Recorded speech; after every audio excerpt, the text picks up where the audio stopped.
ભાઈ? એટલે રિક્ષા વાળા કોઈ ઊભા નથી રહેતા ને મારે આમ આગળ જવું, થોડે ખુદી બિહાર તો જવું ને ભાઈ. 200 રૂપિયા થાય ભાઈ. કાંઈ વાંધો નહીં, 200 આપી દે ભાઈ. ભાઈ થોડીક વાર ઉભા રહ્યો, હું આવું. પણ પૈસા દેતો જા ભાઈ. મારા ભાઈ પાસેથી લેતો હું પૈસા. આ લેતો જા. બોલો ને ભાઈ. પેલા 2 ચોકલેટના પેકેટ આપી દો ને, ડેરી મિલ્કના.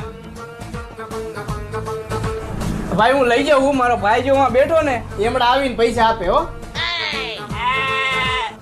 હા વાંધો નહીં. ભાઈ મારે ઘરે થોડું કામ એમ મહેમાન આવ્યા, ચોકલેટ દેવા જવાનું, બરોબર? પણ પૈસા મારા ભાઈ પાસે લઈ લેજો, કઈ નહીં હો. હા વાંધો નહીં.